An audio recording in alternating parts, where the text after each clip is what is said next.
Get the latest weather, traffic, and news updates online at 560theanswer.com. This hourly segment is brought to you by The Real Story with Jeannie Ives and Amy Jacobson. Heard weekday mornings at 11 on AM 560. The Answer. Now, from the Signature Bank Studios. Only the biggest stories, only the biggest guests, and only the biggest opinions. This is AM 560, The Answer. Our priority at the Republican National Committee is very simple. We want to make sure President Trump is a four-year president and that his policies are seen through for a full 4 years. And so our main goal is to make sure we win these midterm elections. And so that is our number one priority. And we believe, the president, has promises made, promises kept going into this midterm cycle. We feel very good and confident about our position. And we are traveling across the country. We've identified 23 states right now. That's a little fluid. As you know, but we've identified 23 states where we're going to be involved and engaged in races there. And, we're excited. We feel like President Trump's policies are working and the American people, just look at the big, beautiful bill. It's tax season. People are going to start feeling those refunds in their pockets. And we've got a great story to tell going into 26. So we're optimistic. We have a great story to tell, and we're pretty optimistic. That was KC Crosbie. She's the co-chair of the Republican National Committee and a longtime Republican leader from Kentucky. She previously served as the RNC treasurer, and she's been a member of the Republican Party of Kentucky for many, many years. I think sometimes people think winning elections is about messaging. Messaging is so important. I'll never forget the acronym MOM, message, operation, and money. And sometimes I've gone on speeches and say sometimes the Republican have the mo, sometimes they have the sometimes they just have the m. It's hard to get them all depending on who you are. President Donald Trump, in my opinion, has truly understood the role of mom as it relates to winning elections. But it requires organization, fundraising, turnout operation, and that message that resonates with voters in every part of the country. I know that President Trump, led by Susie Wiles, his chief of staff, they convened a meeting to discuss this upcoming midterm elections. And we're going to get into that with KC Crosbie. KC, welcome to Chicago's Morning Answer. How are you? I'm great. How are you today? I'm doing well. I once again, I so thoroughly enjoyed talking with you when I was doing Detroit's Morning Answer. I had to have you on today because I really do think you get it. I know you're replacing Laura Trump. I'm not trying to compare you guys, but I really do think you get this, what's happening across this country. I want to talk about this meeting that Susie Wiles, the chief of staff, brought all of the strategists and some of the cabinet members to talk about. I don't know if it's the cabinet members, but to discuss this upcoming midterm elections. What was the final outcome from this meeting, and did they come away with a plan that you think? Because normally in midterm elections, when a president's in power, he loses either the Senate or the House, or sometimes both. Is there a plan to ensure that this president gets that 4-year term and the agenda of America First comes to fruition? Yeah, we've been planning since he was sworn in. Day one, we have been planning for these midterms.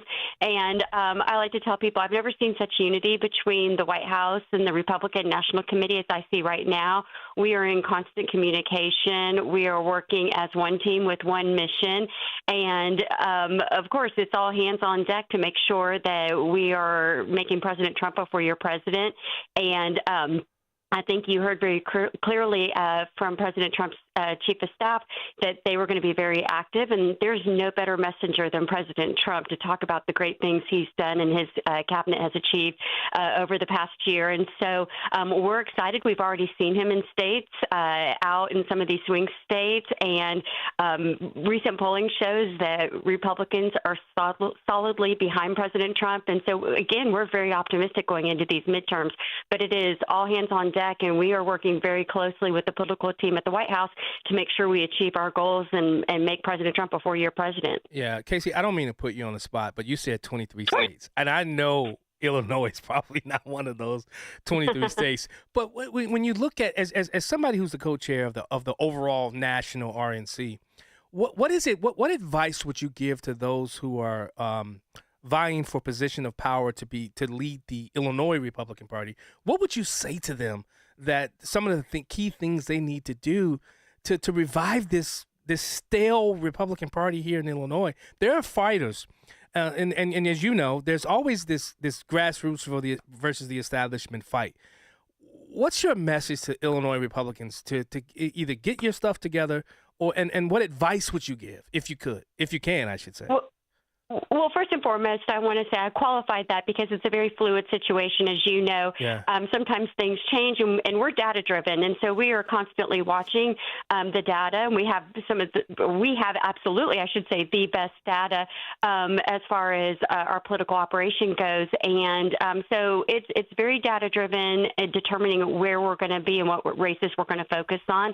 I mean, obviously, we're going for pickups. We are also defending a few races, and so we look at the data and we work very closely with our team as well as the White House to determine where we need to be, which also then comes into, the operational aspect of where resources need to be spent and so on and so forth. But, I can speak to Illinois specifically and the leadership, the GOP leadership there. One, you guys have always been blessed with great leadership in the state of Illinois with the GOP side. And, myself, I was in a blue state. I lived in, it's red now, but years ago we were a blue state, and I was asked to become finance chair. I was serving on the local city council. They saw me as a fighter. I had a lot of success fundraising for my personal races, and so they said, hey, this is going to be hard, but we're trying to turn our state red. Would you be willing to do this? And, we had to make some tough decisions. We had to get involved and figure out where we could win and pick some off, and we worked with our investors, and it was everybody, again, one mission, one team, from our leadership, Republican leadership in the state, to the few elected officials that we had. We came up with a plan. It was a several-year plan, to be honest with you, but we started like flipping one at a time, and when people started seeing the success, they started buying in, and now we have more registered Republicans in the state of Kentucky, so it can be done. But I will say you guys do have outstanding leadership in the state with the GOP, and they are working hard. In fact, the chair, I saw her Kathy. this week. We met briefly, and she's working as hard as she can, and they get along great. And as far as any division, I would say this. You heard me a few minutes ago talk about the unity between the White House and the Republican National Committee. Everybody's goal should be on winning elections, and if you're not doing something to help Republicans win, that's a you problem, and maybe you need to just get on board, because it's about winning races. And my mom used to, a little Southern saying my mom used to say, there's always room for another flower in the vase. And so we welcome everybody. We're the big tent party. President Trump increased in every single demographic. We welcome people. We want people to be involved. But you know what? Families don't always get along, and sometimes you have to do what's best for the overall mission. So that would be my advice. Yeah, and I'll tell you, President Trump has probably built the greatest coalition I think I've ever seen any leader of any party build, even more so than Barack Obama. The number of the different type of people who came on to the America First MAGA movement. I've just never seen it just in my life. And I've been involved in politics. I'll be 50. I've been involved in politics since I was 5 years old. Yeah, and you mentioned it at the beginning. He has the message, and simply put, he's keeping his campaign promises. We see he got the big, beautiful bill passed, and people are going to be feeling it going into tax season. They're going to be getting refunds. The border is closed down. Inflation is down. We have safer communities. Every single thing he said he was going to do, he's accomplishing. And so we've got the message, and we've got the messenger with President Trump and the Republican Party. Operationally, we are stronger than we've ever been. And money, we are raising money. You look at the Democrats versus the Republican Party. You can see on the FEC reports, those are public information. People are buying into what we are trying to accomplish during this midterm election. So I think for a first time in a long time, we see that the check mark with all three of those boxes with your mom analogy. Yeah. If you're just joining the show, we're talking to KC Crosbie. She's co-chair of the Republican National Committee. And KC, historically, the party in the White House, they always lose seats during for the most part, during midterm elections. How important? I think this is probably the most important question of this interview. How important are the midterms, not just politically, but strategically for implementing the president's agenda? Because he's just getting started. Speak to the voters who identify as Republican, those who have voted Republican in previous elections. How important is this midterm as it relates to President Trump getting his agenda through for the next 4 years, the next 3 years, I should say? It's critical, and that's why I said that's been our number one mission since he was sworn in, is to make sure that we have his full agenda for 4 years, and people just can't sit it out. If they're enjoying having safer communities, if they're enjoying getting larger tax refunds and lower gas prices and seeing inflation down and, mortgage rates down and all the great things that President Trump has done in just a year, you have to imagine we need him for a full 4 years. And so elections have consequences. And if we don't win these midterms, we're going to see, we know what the Democrats are going to do. They've told us what they're going to do. And we've seen it in the past. When someone tells you something, believe them, because we know exactly they're going to go in and start impeachment. Yes. And we're going to see all the great things that have happened over the past year just be put aside. And so it's very critical. And I tell people all the time, elections have consequences at all levels, local all the way up to the top. And so you have to be engaged and involved, and every single election is important. So we're going to be working on getting out our vote. And again, we're going to give the same type of effort we did in 2024. And KC Crosbie, one of the things that I've noticed, the Republicans, President Trump has thrown away the old Republican playbook. And I think that's what really started this increase, specifically in the Latino, Black voters and younger voters in a lot of these recent elections. I think about people here that are running, Tedora. I think about Christian Maxwell. I think about Dr. Pamela Denise Long. These are Black people that are running for one's for U.S. Senate and Congress, and even there are some that are running for House seats. How is the RNC working to build on that momentum with those groups? Yeah, so we work with all different, demographics and constituency groups. I think you heard me say that, President Trump did such an amazing job growing in all those demographics. And we've spent the better part of the last year going out and trying to increase with those numbers and build and help our state parties. We work very closely. I'm not sure if a lot of people realize, but the Republican National Committee works very closely with state parties. And one of the goals that they have is to build their numbers. And so we work with them on their plans for their state, and we meet their states where they are. So you mentioned Illinois is a blue state. So we set up benchmarks and targets that we want them to reach. We also invest in our state parties so that they can be successful. And so they have these plans that we utilize to help them grow their parties within their states. And every single state is at a different level. We have territories. And so we work very closely with them. And so some of those targets are within the plans that they have for their specific states. But, it's important that everybody realize, President Trump did grow all those demographics, but most importantly, he grew them because he told them what he was going to do, and he has kept every single promise. Yep. And I always feel silly because I'm like, it shouldn't be novel to say that somebody's keeping their promises, but it really is anymore, and President Trump is that person. And again, we are so excited that he's going to be out active during these midterms, talking about all the accomplishments this administration has had. It's remarkable. One of the things that I've seen with Chairman Whatley and with Laura Trump and now with you, KC, is the Republican Party. They used to look at the next election. And for some reason, they couldn't look beyond the next election and give us a long-term vision for the Republican Party. Now, if we look beyond this next election cycle, what is that long-term vision for the Republican Party? Because there's gonna be a party after Trump, and what are some of the things that you guys are looking to do to ensure that America First agenda just doesn't fizzle out? Yeah, well, I think, first of all, you look at the party platform that we passed at the National Convention, and I think that gives people an idea of where we are, at least for the next 4 years.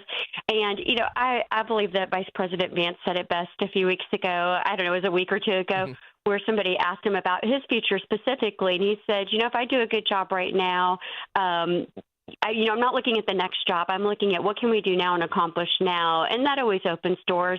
And, I have said that during my career, too. You shouldn't be worried about what's next. You need to do a good job now, because if you're doing what you said you're going to do and accomplishing things, other things fall into place. And so obviously our goal is to win elections and get Republicans elected. Yeah. And we do that by having good policy, and we do that by having good candidates. And as the former treasurer of the RNC, we do that by being good stewards with our investors' money. And we're just trying to grow our party because, again, we are already, I mean, heck, we already have our convention space for 2028 will be in Houston. And so while you have to do here and now, we're also always thinking that what we do now is impacting us for the years to come. Okay. Can I get you in some good trouble? Is that okay? To get you in some good trouble? Yeah, good sure. Trouble. I Okay. like good trouble. KC Crosbie, I know that you are beloved by a lot of people, specifically a lot of people in Kentucky. All of my friends who are there, they love you. Will we ever see a United States Senator KC Crosbie or a Governor Crosbie? I'm just getting you in good trouble. Yeah, well, I can probably pretty emphatically say that I absolutely love what I'm doing right now, and I have no intentions. It's funny because I tell people at heart I'm an operative, and I love helping good people get elected. I love seeing how they shape policy, but at heart I'm an operative, and I love to help good people get elected through good policy and supporting great people on the ground. So that's my passion, and that's where I am right now. I never say never, but I also can say at this point right now, as we're talking in this interview, I absolutely love what I'm doing, and it's such a joy to get to work with Chairman Gruters in the White House and of course, President Trump and his administration. I mean, I say I've got the best job in the world because I get to go out and talk about all the accomplishments. I get to help Republicans get elected. Listen, life is great. But it sounds like you just defined yourself, good people. You like to, it sounds like you just defined KC Crosbie because I'm telling you, we need good people like you. And I'm telling you, thank you. We need good people like you who are willing to go and fight. And that's the reason why I say this, because Andy Beshear is going to be looked at as a presidential candidate from the Democrats because he fits that mold of them trying to pivot to the center. But you and I both know there's some radical beliefs with the Governor Andy Beshear, right? Yeah. Oh, absolutely. It's funny. I did a forum this week with a group of women, and my governor kept coming up of the state of Kentucky, and as I mentioned, we're a pretty red state except for the governor. And again, if you go back, it simply goes back to we had a Republican governor, and candidate quality and being disciplined during a campaign is very important. We've heard President Trump talk about that, and unfortunately, we lost the governor's race for a variety of reasons with our candidate at the time. But when you look at the down ballot, we have every single constitutional office is Republican. We have supermajorities in the House and the Senate. And I tell people all the time, I'm like, it's amazing to see Governor Beshear. He vetoes every single good piece of legislation that comes through. He vetoes it. Our supermajorities override him, and then he takes credit for all the good things going on in Kentucky. It's amazing. But we definitely feel like there's going to be a story to tell on Governor Beshear, and if he steps it up to a national level, I say he throws pebbles. He won't know what kind of boulder comes back at him because we're ready. Well, I do know they're looking at him, and if not for president, he definitely will be a VP candidate and this upcoming cycle in 2028. KC Crosbie, co-chair of the Republican National Committee and longtime Republican leader from Kentucky. Thanks so much for joining us on Chicago's Morning Answer. You're the best. Thank you. You're the best, too. Anytime. Have a great weekend. All right, you too. I still want to see Governor or Senate KC Crosbie. That's just me, though. Chicago's Morning Answer. The stories you need to know to start your day. This is Chicago's Morning Answer on AM 560. The Answer. Don't miss In Grace with Pastor Jim Scudder Jr. Now heard on Sunday mornings at 7:30. Tune in and find hope as Jim Scudder explores God's Word and His world each Sunday morning right here on AM 560.